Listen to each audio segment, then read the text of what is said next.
Dilemma from Dates. Some years ago lived Santhanam, a wealthy landowner in Mallikapur. He was a miser. One day, on his way back home after visiting some merchants in the town, he came upon a palm full of ripe dates. As he loved dates, he wondered how he could get the fruits ready for plucking from the tree. It was a rather tall tree, and he could not possibly aim stones to the top. There was no alternative to climbing, but he was not adept at climbing trees. However, so greedy was he to reach the dates that he at last decided to climb the tree. He started carefully and cautiously lest he fell down and broke his legs. Somehow he managed to reach the top, and while he rested there, he ate the dates to his relish. It was then that he remembered that he had to climb down. As he looked down and shuddered at the thought of sliding to the ground from that height, his head began to reel and he could not fathom the distance to the ground. But how would he climb down? He tried this way and that and feared that he would lose his grip once he left the top of the palm. He prayed to his family deity and promised to feed 100 Brahmins as advised in scriptures if the Lord helped him come down safely. He then mustered enough courage and began climbing down. He avoided looking at the ground for a while, and when he opened his eyes, he found that he had hardly a few feet to touch the ground. He felt ashamed of himself for having harbored a fear unnecessarily.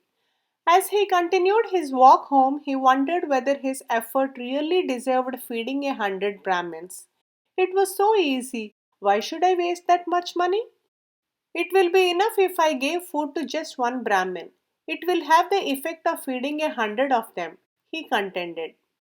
Before going home, he went up to the temple and met the priest Venkatachari.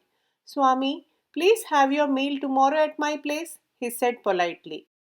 The priest thought something strange must have happened to Santhanam, from whom he had never received more than a rupee whenever he distributed prasad after the arti.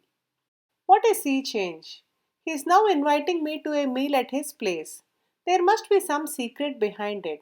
However, he did not want to miss a square meal and so readily accepted the invitation. Santhanam told his wife how he happened to ask the temple priest to come home for a meal. I haven't completed my work in the town where I might have to go again tomorrow, so I won't be here when Venkatachari comes. It doesn't matter. You don't have to make anything elaborate. Rice and one dish will be sufficient. You may also prepare some sweet dish. Nothing more. Let him eat that and go. Next morning, Santhanam left for the town as usual. When Venkatachari arrived, his wife received him and apologized on behalf of her husband. He may come back only late in the evening. Before he left, he gave me all instructions about you. The meal is ready and I shall serve as soon as you wash your hands and feet and take your seat. The meal was simple, but Venkatachari enjoyed it as it was a welcome change from the food that he ate every day. When he got up, Santhanam's wife brought a silver tray with betel leaf and areca nut. Only tambulam? Hasn't your husband left any cash offering for me? A dakshina is a must when you invite a Brahmin for a meal. Don't you know that? As Santanam had not told her about any dakshina, she was in a dilemma. She went inside and brought 2 coins and left them on the plate along with the betel leaf.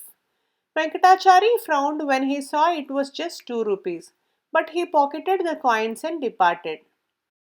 When Santanam returned in the evening, his wife told him all about Venkatachari's visit.